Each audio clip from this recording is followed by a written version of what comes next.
Hey, salut les copains! Bon, bah, bienvenue dans cette nouvelle vidéo. Et aujourd'hui, je me rappelle, c'est vidéo 34. Déjà, 34e vidéo. Ouais, allez, c'est parti. Donc, et bon, aujourd'hui, il fait pas chaud, mais bon, j'ai pas le choix. Il faut que je travaille à l'extérieur, à l'intérieur mélangé. Donc, et ben, je vais vous montrer tout de suite. Aujourd'hui, on attaque l'escalier arrière. Parce que l'escalier arrière, dans la dernière vidéo, je vous ai dit, je veux le finir, je veux le changer parce que je veux plus voir de bleu. Je vous montre tout de suite. J'ai déjà attaqué un peu quand le chef était là. On l'avait laissé en stand-by. Et là, maintenant, on se remet à l'escalier arrière parce que je veux que ça soit fini. Je veux plus voir cette couleur bleue sur le sol. Allez, je vous montre vite fait ça. Et comment vous en avez pensé de la dernière vidéo?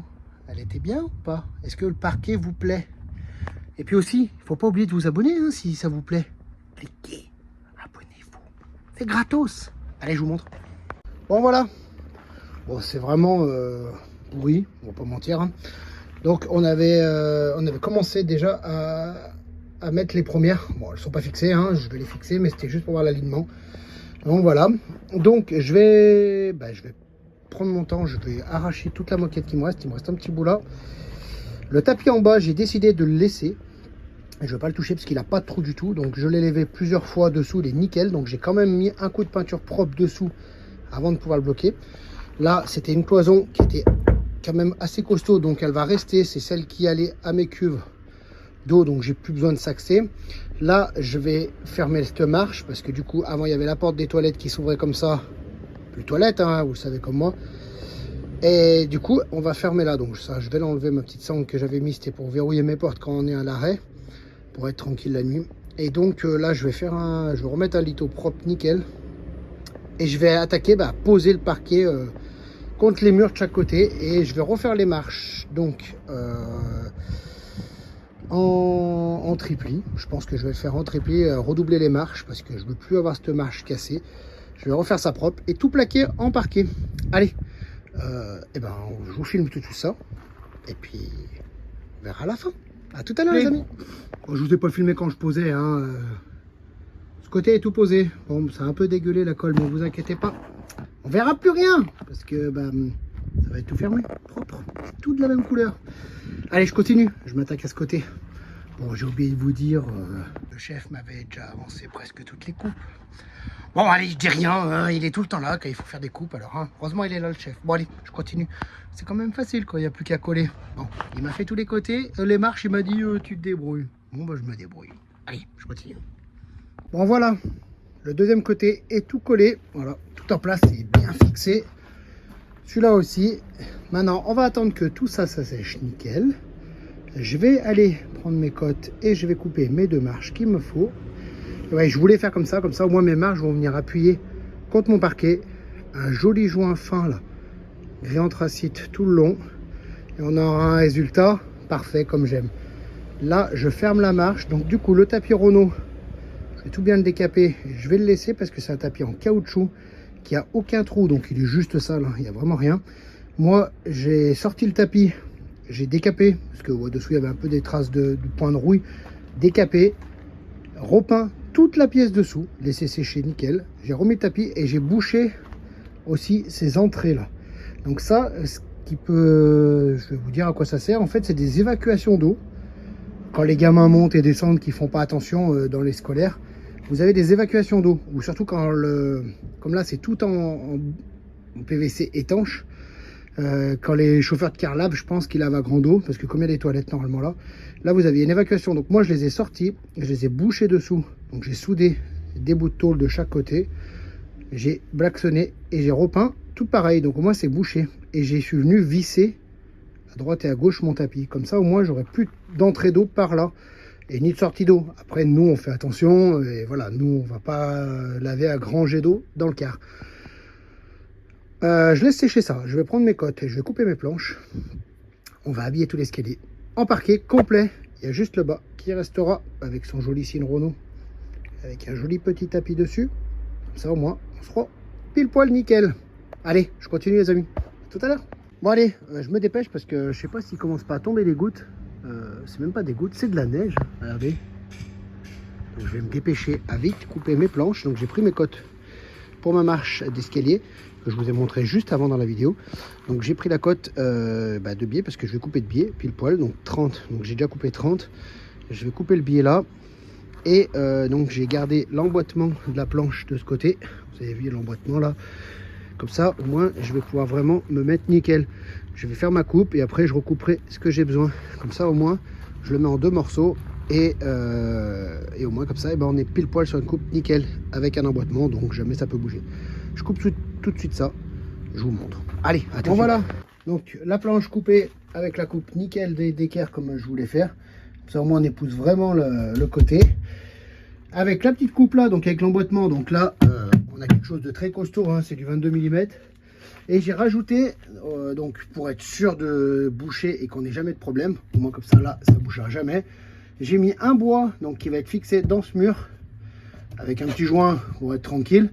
Et j'en ai remis un autre contre cette marche. Comme ça, moi, je vais pouvoir remettre une planche devant pour habiller, que je vais vous montrer. Hein.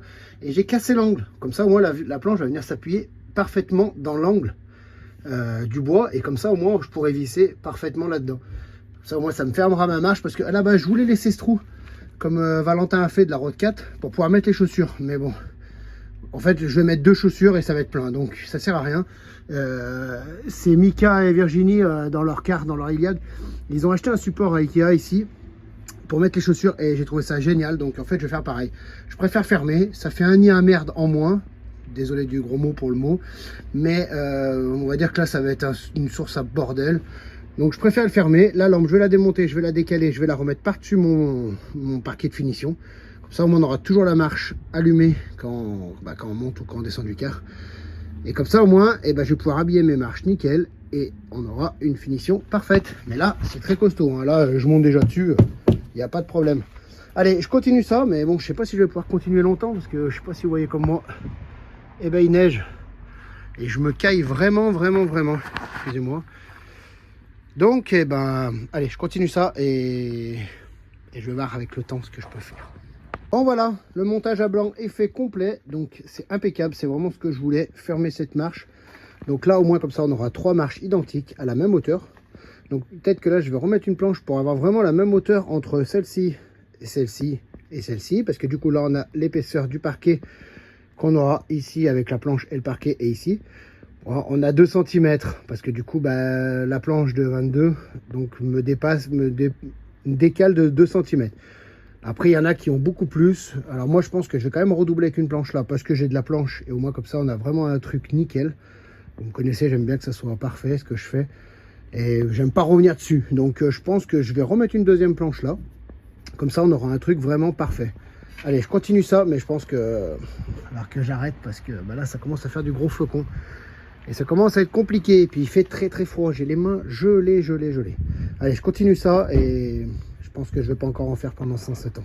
À tout à l'heure. Et salut les copains. Bon allez, on est de retour. Du coup, j'attends la livraison de planches. Parce que du coup, j'ai commandé le bois pour finir tout l'escalier. Parce que du coup, je vais doubler la marche aussi. Comme ça, au moins, je serai tranquille. Ça sera un boulot nickel.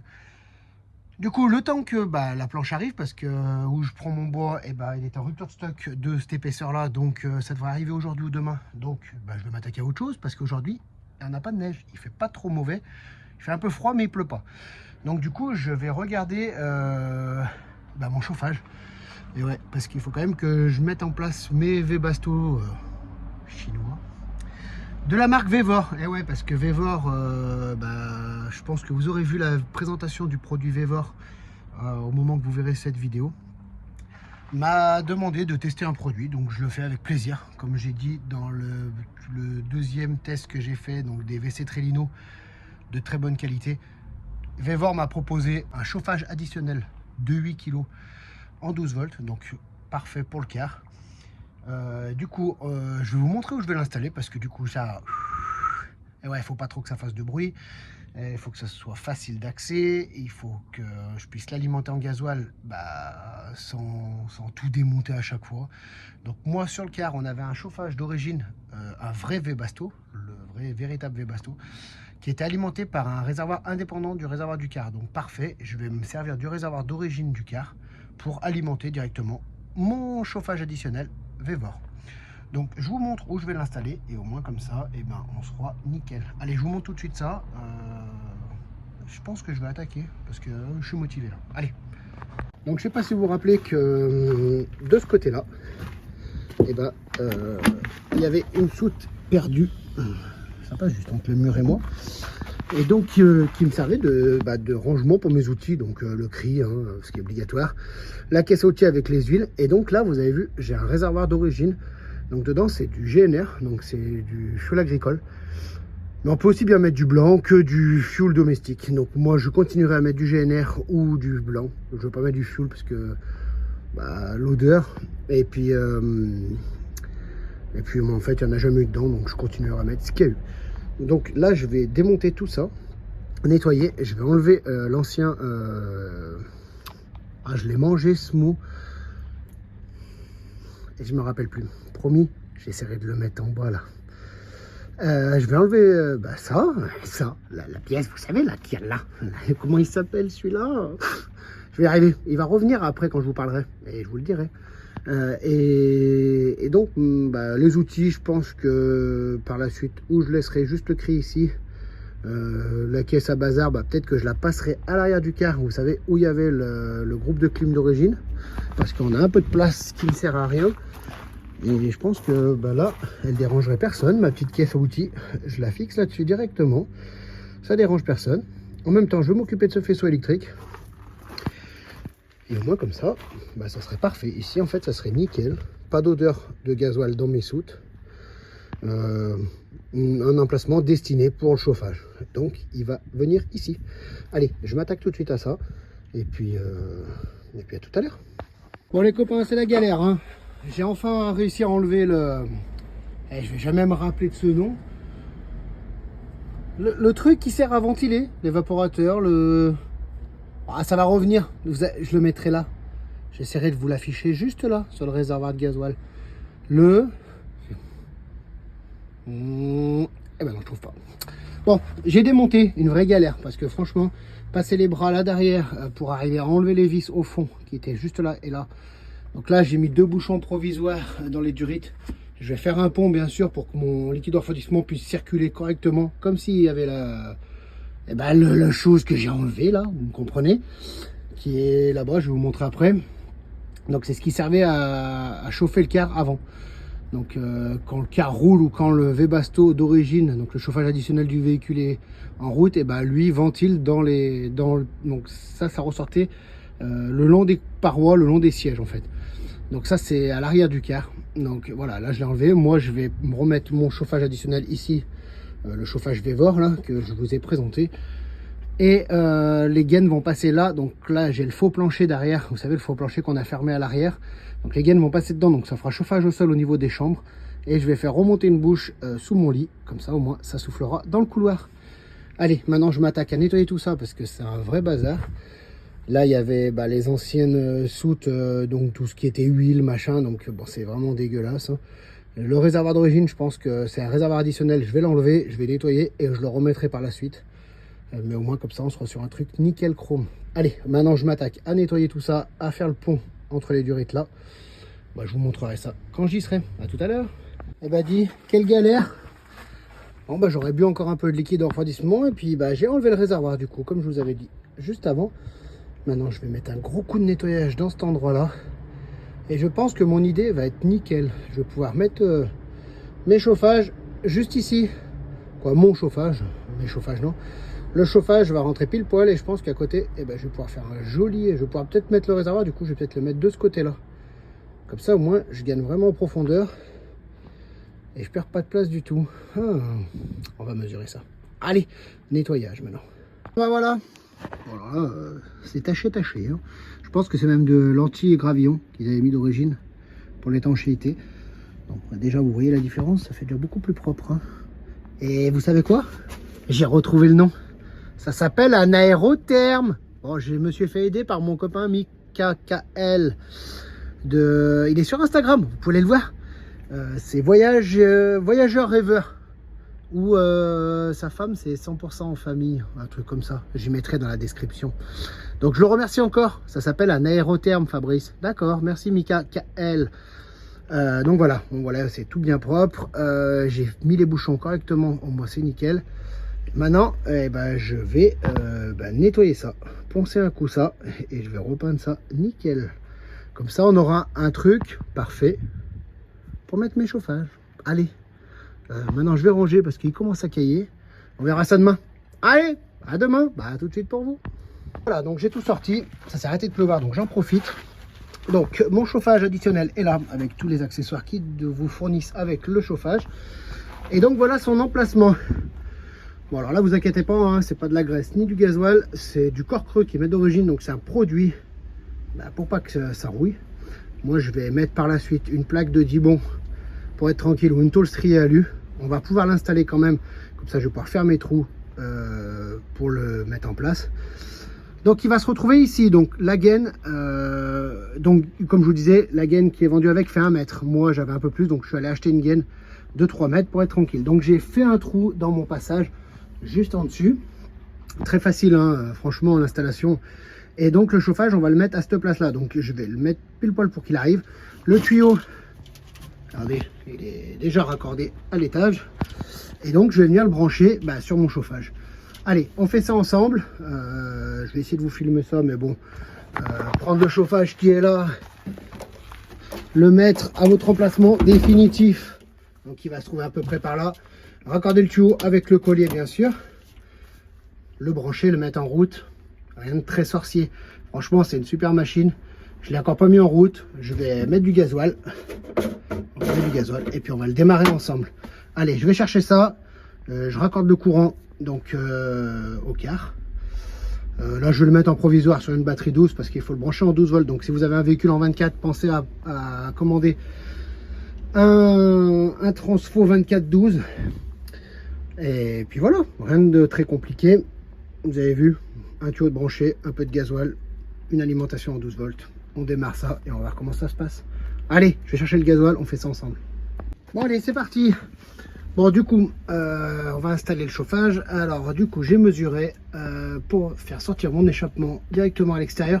Moi, je préfère garder la prise d'air à l'intérieur.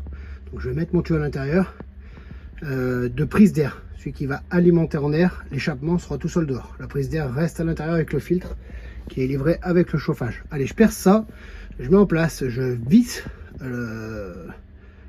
Ouais, je vais le visser. Encore, je sais même pas parce que comme du coup là, je vais mettre une plaque pour faire propre de Dibond que j'ai commandé, que je vais avoir normalement demain ou après-demain.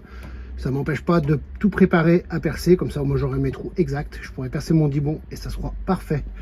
Allez, je perce ça, je le mets en place, j'alimente en courant et on voit si tout fonctionne. Allez, à tout de suite. Bon voilà, donc j'ai fait le trou dans ma carrosserie, donc j'ai bien vérifié qu'il n'y avait pas de renfort dessous. Donc voilà, le trou pour l'échappement et j'ai raccordé les 2 tuyaux. Donc l'échappement vers l'avant et l'arrivée d'air vers l'arrière. Donc j'ai bien mis les colliers, j'ai fait attention que ça ne frotte pas le tuyau de gasoil, ni à droite ni à gauche. Maintenant, je vais mettre tout ça en place. Et puis on va essayer de démarrer tout ça. Allez, on met ça en place. Bon voilà les amis, donc il est branché. Je l'ai branché provisoirement sur le 12 parce que moi mon véhicule est en 24. Donc j'attends de recevoir le boîtier en 12 volts pour transformer le 24 en 12. Ce qui va arriver très prochainement, donc ça c'est pas un problème. Il s'est allumé tout de suite. Donc il est présenté aussi avec sa petite télécommande accessible à 15 mètres. Donc à partir de 15 mètres, vous pouvez déclencher, augmenter la température ou la baisser. On va le faire démarrer. Il est conseillé de le faire démarrer, de le faire tourner une dizaine de minutes avant qu'il souffle dans votre véhicule. Parce que il peut toujours rester un peu de résidus d'huile, de produits, de fabrication. Donc on va le faire démarrer. On va pas mettre la soufflerie pour pas que ça parte dans le car. Pour pas empoisonner pour pas abîmer l'air ambiant du car. Donc on va le faire cracher vers l'extérieur pour le moment. Et puis au bout d'une dizaine de minutes, on le raccordera et on fera un test avec un thermomètre, voir combien il sort en température à la sortie de la bouche. Je le mets en route tout de suite et puis on reviendra pour vous tout de suite, pour moi dans une petite dizaine, 20 minutes. Allez, on démarre ensemble tout ça. Donc là, on va entendre la pompe. Voilà, ça y est, elle se lance. Donc c'est la pompe qui amorce le gasoil. Donc il faut comprendre que voilà, là il fait un peu de bruit parce que c'est neuf et c'est vide surtout. Donc là, elle est en train d'amorcer. J'ai lu dans le livre d'explication qu'elle peut être un peu bruyante au départ, mais après le bruit s'estompe quand la pompe est amorcée, c'est normal. Donc là déjà il souffle de l'air, je le sens de où je suis. Donc on va attendre un petit peu. Déjà on entend que le gasoil pompe. Donc juste là vous avez l'arrivée d'air propre et le tuyau d'échappement est juste là. Donc pour le moment il n'est pas fixé, je l'ai mis vers l'extérieur. Je vous avais dit dans l'explication qu'il est livré avec son échappement, donc son silencieux, avec ses fixations. Donc après il sera fixé, donc ça je vous montrerai ou pas. De toute façon ça tient avec 2 vis, donc il n'y a rien d'exceptionnel. Un collier 2 vis, vous le fixez à un endroit que il n'y a pas de plastique, pas de papier bien sûr, hein, parce que c'est quand même un échappement et ça brûle du gasoil, donc il faut quand même faire attention. Et il ne faut pas faire ça n'importe comment. Donc là il commence à souffler, donc pour le moment il me souffle de l'air froid, hein, pas de souci. 11 degrés, je pense que c'est la température extérieure qu'on a chez nous. Il fait pas beau mais il fait pas froid, donc on peut quand même bricoler, c'est super agréable. Allez, on attend un peu. Oui, pompe, on entend moins en moins la pompe. Bon voilà les copains, ça a enfin démarré. Alors il a fallu que je le relance plusieurs fois pour alimenter la pompe en gasoil. Il y a une petite manip à faire, donc il ne faut pas hésiter d'appuyer sur le plus et le moins pendant 4-5 secondes. Ça relance la pompe plusieurs fois. C'était juste quelque chose qu'il fallait lire. Ce que je regrette justement, et que je ne m'en cache pas de le dire, c'est que la notice n'est pas en français. Et ça c'est un peu dommage. Donc, ce que j'ai à reprocher à cet appareil pour le moment, c'est uniquement l'anneau, oh là là, je viens de perdre le mot. La notice d'explication qui n'est pas en français. Pour le moment, il n'y a que ça. Donc, si j'ai quelque chose à reprocher, c'est la notice d'explication qui n'est pas en français. La qualité a l'air d'être là. Ça chauffe déjà. Donc là, j'ai ma main devant. Après, je vais le laisser souffler parce que tout le monde dit qu'il faut le laisser souffler. Il n'y a pas d'odeur désagréable. Je pense que je vais le laisser souffler un petit moment. Et après, on raccorde ça et on fera le test à l'intérieur, voir la température qu'il libère. Allez, je reviens vers vous après. À tout à l'heure. Bon voilà, donc j'ai raccordé le tuyau. Ça fait une dizaine de minutes qu'il tourne. Donc on va procéder à regarder à combien extérieurement du tuyau. Donc regardez, on est à une trentaine, entre 25 et 30 degrés. Et c'est sorti de bouche. Voilà. Plus on monte, plus ça doit refroidir. Hein. Encore ça reste correct, hein, cette température. Et c'est ce que je vous disais, l'échappement, il faut faire très attention. Parce que regardez, là je suis sur l'échappement. Déjà le tuyau est à peu près à 70 degrés. Et quand on se met à l'extérieur du tuyau, vous avez vu la température de l'échappement. Donc on est entre 230 et 240 degrés. Donc attention à ça. L'échappement est très très chaud. Maintenant on va aller voir à l'intérieur du véhicule la température qu'il libère en soufflerie. Allez, on va voir ça tout de suite. Bon voilà, on est dans le car, donc on va faire le test pour voir à combien la température sort du tuyau. Donc le tuyau est en place, hein, je pense qu'il va rester comme ça parce que c'est très bien. Peut-être juste un peu le raccourcir et pour que ça souffle comme ça, c'est parfait parce qu'on est le long du lit. Voilà, donc allez, on fait le test tout de suite. Donc là, franchement, ça sort d'air chaud, hein, c'est un truc de fou. Et là, quand on prend donc l'intérieur du tuyau, hein, donc c'est pas non plus la sortie de l'air, mais contre le tuyau, on est à 80 degrés. Hein, donc non, c'est des machines qui fonctionnent très bien, qui sortent une super température. Franchement, je suis super content, super facile à installer. Très beau produit. Je remercie encore Vevor pour ce test parce que ça a été un super test pour moi, un test concluant, facile à installer. La seule chose que je pourrais leur dire de négatif, c'est la notice d'utilisation. La notice d'utilisation en français, ça serait le top du top. Franchement, pour le branchement, pour tout le reste. Bon voilà, alors ça, c'est le bac à sciure que mon ami Pat m'a fait cet été pendant qu'ils sont venus. Donc c'est juste une ancienne glacière qu'il a découpée et qui m'a fait un bac à sciure. Regardez, hop là. Bon, là-dedans, on mettra les vrais copeaux de Trilino. Vous savez, ceux qui m'ont donné, que je vous ai fait voir dans la présentation du produit, qui sont écologiques. Et en forme de terreau, je pense que c'est pour les odeurs, ça doit être du top du top. Allez, maintenant je m'attaque à faire le support pour poser le bac de récupération des urines et le reste. Allez, hop, je vous mets ça tout de suite. Bon voilà, alors ça je viens de vous le montrer. Et là j'ai mis en place donc le seau donc pour les selles et le bac récupérateur pour les urines. Maintenant je vais Donc j'ai découpé ça préalable pour la finition. Maintenant, je vais installer le séparateur qui est juste là. Voilà. Donc le séparateur va se mettre en place comme ceci. Donc vous avez juste à le poser sur la planche que vous avez préparée. Lui, il vient se mettre pile poil à la hauteur et donc le bitonio pour les urines rentre dans le bidon. Voilà, vous voyez là. Comme ça, au moins, vous pouvez pas avoir de fuite. Et il y a un caoutchouc entre les deux, donc eh ben, c'est étanche. Allez, je mets la planche en place, je mets le séparateur et je mets tout ce qui manque et je vous montre ça. Donc voilà, le produit terminé. Donc avec la planche que mon ami, Pierre Olbus, qui m'avait fait aussi cet été quand il est venu, il m'avait préparé cette planche. Donc là, ça va pile poil. J'ai pu mettre la glacière que mon pâte m'avait bricolé et que ça va super bien. Et que du coup, mon Pierrot m'a même fait le petit couvercle. Regardez, vous avez vu comme c'est bien fait. Hop là, le petit couvercle pour les copeaux.